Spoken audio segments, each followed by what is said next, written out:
tiempos dramáticos. En solo 3 meses, el mundo entero entró de lleno en una grave situación que conjuga la expansión de una perniciosa pandemia de efectos devastadores y la ya anunciada crisis económica global. Lo predecible y lo impredecible se conjugan global y sincronizadamente para determinar un conjunto de críticas condiciones económicas y sanitarias que ahora tenemos que enfrentar de manera urgente. Contener en nuestro país la expansión de la epidemia y mitigar sus efectos al máximo posible es sin duda hoy la prioridad. La nueva Central de Trabajadores y la Coordinadora Nacional de Sindicatos Universitarios de Educación Superior, Investigación y Cultura llaman al pueblo de México a cumplir y contribuir con las reglas de sana distancia y resguardo en casa, pero sin hacer a un lado ni por un momento la solidaridad, la comunicación y la ayuda mutua, condición para que no termine de romperse el tejido social tan dañado en nuestro país. Así están procediendo ya hasta donde es posible nuestras organizaciones miembros. Sin embargo, llamamos también a no caer en una situación de paranoia, psicosis colectiva o terror, como quisieran infundir algunos sectores poderosos para afianzar su control sobre la sociedad. Llamamos también a las diversas instancias de gobierno a no abusar del poder que les confiere la sociedad para contener la pandemia, a no caer en el autoritarismo. Si bien deben usarse todos los medios al alcance, es de por sí preocupante la militarización que viene dándose en México y la pandemia no debe ser pretexto para reforzarla y hacerla permanente. Las consecuencias de la pandemia no debe pagarlas ni la democracia ni el pueblo. Si bien toda la sociedad es afectada, son los trabajadores y trabajadoras de todo el mundo quienes ya sufren las consecuencias de la doble crisis. Son víctimas del derrumbe de la economía y posibles víctimas de la pandemia. En ambos campos tendrán que librar una dura batalla para defender la vida, su subsistencia y el trabajo en medio del recrudecimiento de las contradicciones inherentes al capitalismo y el avance de una recesión económica global más profunda y prolongada que la ocurrida en 2008 con la crisis financiera. De hecho, es necesario tener claro que el nuevo episodio recesivo de la prolongada crisis capitalista ya se vislumbraba antes de que brotara la pandemia. Esta solo la ha catalizado. Los responsables son los de siempre, los dueños del capital y las grandes potencias. También es importante no olvidar que la situación de vulnerabilidad en que se encuentra el sector salud y las más amplias capas de la población es producto de décadas de neoliberalismo y gobiernos de derecha que fueron privatizando y desmantelando las responsabilidades del Estado, que colocaron en la miseria, el desempleo, la precariedad y la inseguridad social a la gran mayoría del pueblo mexicano.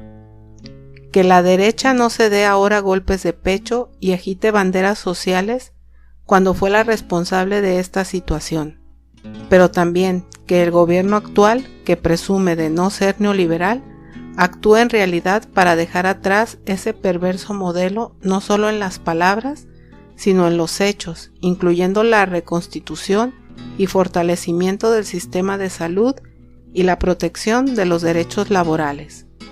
No persignadas, dichos y ocurrencias presidenciales, sino medidas efectivas antineoliberales.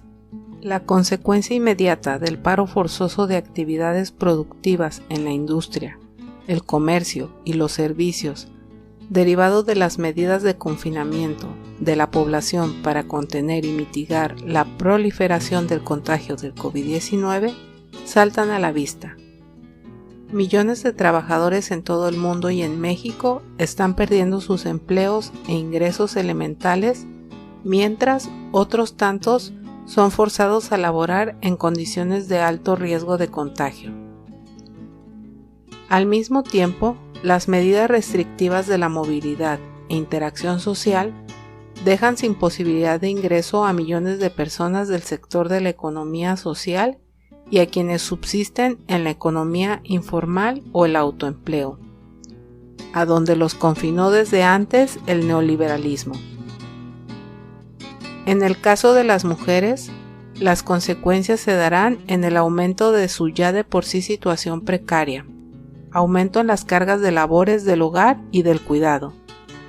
Actualmente las mujeres absorben el 75% de dichas tareas y si consideramos que el mayor número de los casos de COVID-19 se atienden en los hogares, están siendo ellas las que asumen los cuidados de la población contagiada, además de los cuidados cotidianos que toma la familia. Es esperable también que, dada la sistemática violencia patriarcal, en el confinamiento se dé un incremento de la violencia familiar, cuya incidencia ha aumentado en México y llevó a cientos de miles de mujeres a protestar los días 8 y 9 de marzo en varias partes de México y el mundo. Diversos gobiernos del mundo se han visto obligados a tomar medidas para contener la pandemia y reactivar el ciclo económico. En mayor o menor medida, se ven forzados tanto a destinar recursos económicos de ayuda a la población trabajadora y sectores más vulnerables, como a instrumentar medidas de apoyo a las empresas privadas de la pequeña y mediana industria y comercio, así como las pertenecientes al sector social de la economía. Sin embargo, las oligarquías locales y grandes empresas transnacionales lo quieren todo. En pocos días han dejado al desnudo su mezquindad de frente a la crisis que vive el mundo. En todos lados pujan por defender sus privilegios sin importarles la salud de las y los trabajadores y de los pueblos. México no es la excepción.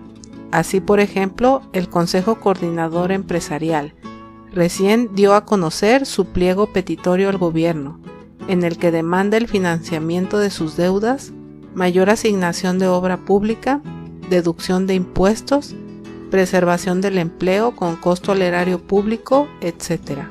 O sea, todo para ellos y el pueblo, pues a ver cómo le hace. Frente a estos escenarios, la nueva Central de Trabajadores y la Coordinadora Nacional de Sindicatos Universitarios, Educación Superior, Investigación y Cultura, les convoca a defender su derecho a la vida y al trabajo. Las medidas que inicialmente ha tomado el gobierno para mitigar los efectos de la crisis en la población, conforme ésta se profundice, son insuficientes.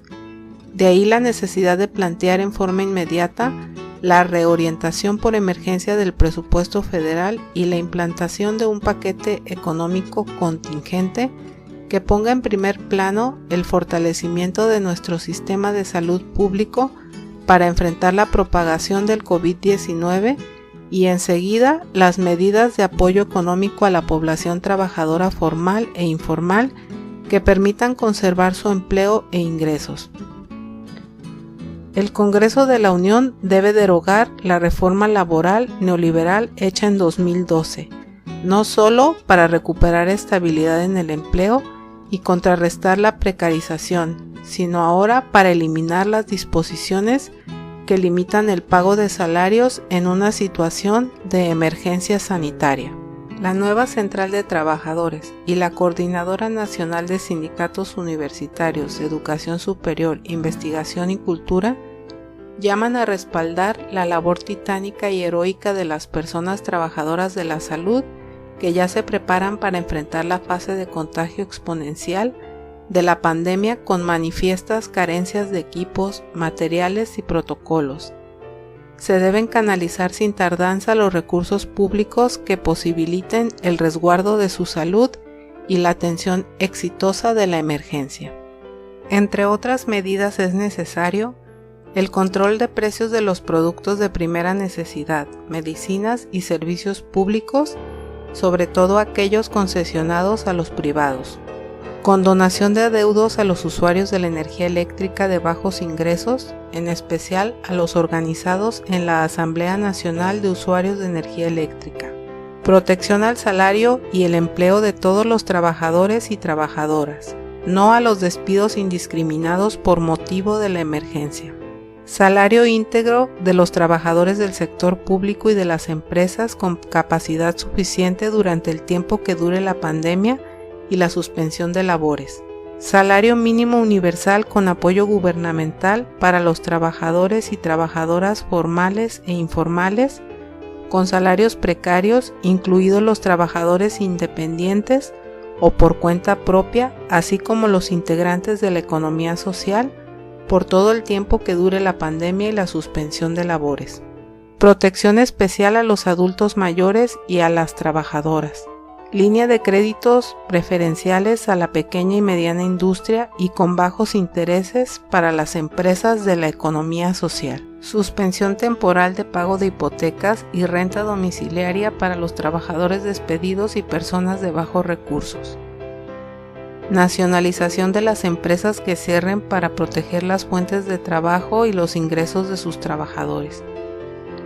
Emitir un decreto para la suspensión de los requerimientos y procesos que la Comisión Nacional Bancaria y de Valores realiza sobre las cooperativas de ahorro y préstamo, un sector que no especula, sino que afianza su solidaridad con la sociedad.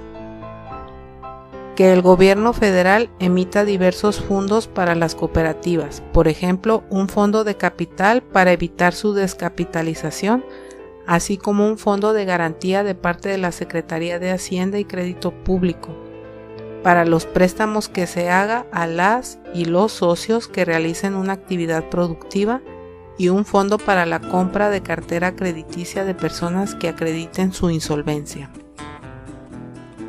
Reforzar campañas y acciones de sensibilización y atención a casos de violencia familiar y cualquier otro tipo de violencia de género. Campaña de sensibilización para redistribuir las tareas del cuidado y del hogar. Acciones reforzadas para proteger a las trabajadoras del hogar remuneradas.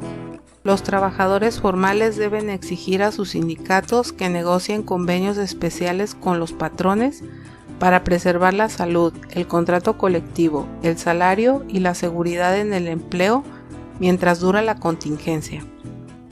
Los sindicatos auténticos están y deben poner manos a la obra con ese objetivo. Desafortunadamente en México la mayoría de los trabajadores formales o no tienen sindicato o están en sindicatos charros o de protección patronal. Eso los coloca en la indefensión. El gobierno no puede evadir su responsabilidad en la protección de los trabajadores con este tipo de sindicatos o sin sindicato. Hoy más que nunca se hace necesario que la famosa reforma laboral se traduzca en verdadera libertad sindical para que los trabajadores cuenten con organizaciones que realmente los representen y velen por sus intereses. De igual manera, se evidencia la urgente necesidad de modificar el marco legal del sector social de la economía. El gobierno debe evaluar y tomar medidas extraordinarias para hacerse de recursos para enfrentar la situación sin lastimar la economía de los que menos tienen. Para ello debe considerar la reasignación de recursos presupuestales hacia la salud, contemplar el congelamiento de los megaproyectos y gravar de forma especial las ganancias del gran capital, e incluso la suspensión temporal del pago de la deuda externa. ¿Por qué no se suspende para empezar el pago estratosférico del FOBAPROA y se destinan esos recursos a enfrentar la crisis? La nueva Central de Trabajadores y la Coordinadora Nacional de Sindicatos Universitarios de Educación Superior, Investigación y Cultura llaman a la reorganización de los trabajadores en torno a la defensa de su salud, sus derechos laborales, económicos, sociales y sus intereses. Llama a acatar las medidas sanitarias para detener la pandemia con la modalidad de que la confinación no debe convertirse en un aislamiento social. Hoy más que nunca debemos mantenernos unidos y en solidaridad para proteger nuestras vidas y nuestro futuro.